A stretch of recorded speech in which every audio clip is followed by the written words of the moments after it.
La sociedad mexicana vive en un estado de derecho fallido, a consecuencia de la gran pérdida de valores humanos y sociales que darían un bienestar colectivo a la nación. En México vivimos actualmente una crisis de valores y de civismo, con la que nos hemos acostumbrado a una cultura de individualismo en la cual sobrevive el más astuto. Así lo creía el filósofo Nietzsche del siglo XIX, quien decía que solo brilla el quien puede. La sociedad mexicana se ha olvidado justamente de que pertenece a una sociedad, a una organización, a una nación. Se ha olvidado de trabajar por un bien común antes de los intereses particulares. Se ha olvidado de crecer y hacer crecer. Se ha olvidado de saber convivir y se ha olvidado de que está en un contrato social donde el individuo está en una constante lucha por satisfacer sus intereses propios, pero para lograrlo necesariamente debe organizarse en una sociedad. Como lo decía Hobbes, cada hombre toma lo que puede y es suyo mientras pueda conservarlo, pero solo a través de la organización social se llega a la civilización y paz. Yo creo que el problema del Estado de Derecho, déjame ponerlo en términos amplios, del imperio de la ley, es decir, la noción de que la convivencia ciudadana, la relación entre gobernados y gobernantes y el desempeño de los gobernantes está sujeto a normas que son claras y que son exigibles. El problema no radica exactamente en si las leyes funcionan o no, sino en poder avalar su cumplimiento. Donde no hay poder común, la ley no existe. Donde no hay ley, no hay justicia, decía Hobbes. Pues exactamente en este punto donde ninguna ley apegada al derecho nos podría asegurar el bienestar social, porque siempre existirán vías alternas para evadirlas, de tal manera que el Estado de Derecho se resquebraja y pierde su valor. Entre 1970 y 2010, 872 mil millones de dólares salieron de México de forma ilegal. El monto equivale a 5 veces la deuda externa de México. En 2010 se realizaron en México 200 millones de actos de corrupción, casi 2 por cada mexicano.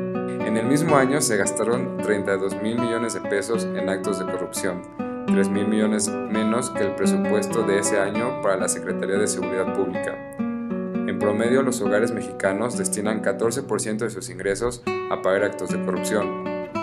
México tiene una credibilidad del cumplimiento de la ley del 19%, mientras que Uruguay alcanza el 54%. 28.2% de los mexicanos cree que violar la ley no es tan terrible. Lo malo es que te sorprendan.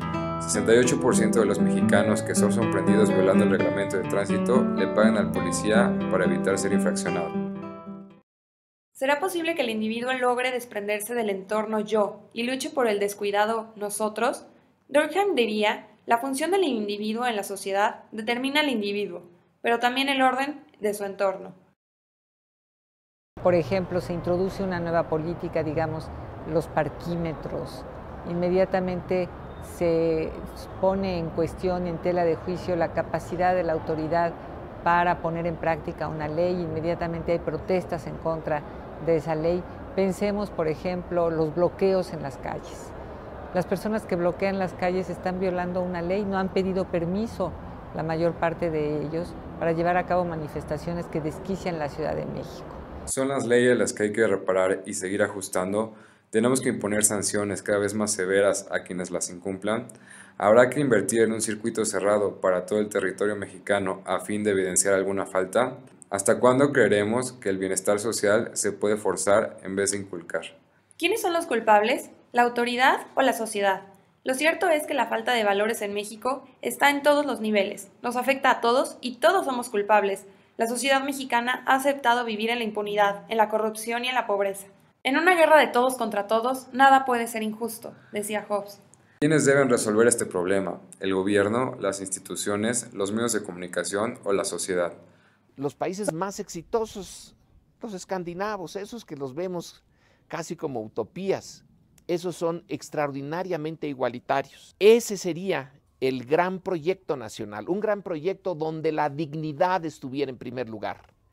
Y la manera de mantener la dignidad es no sentirnos oprimidos por la autoridad, no tener que temerle al sistema de justicia, sino saber que ahí está. Para eso somos nación y sobre todo para ir hacia el futuro, más o menos todos juntos, no que unos se vayan hasta las nubes y disfruten de una vida como ni siquiera en los países más desarrollados se vive, y estar junto a unas condiciones de miseria que son de tal manera degradantes que impiden la vida civilizada. Así que ese proyecto de la justicia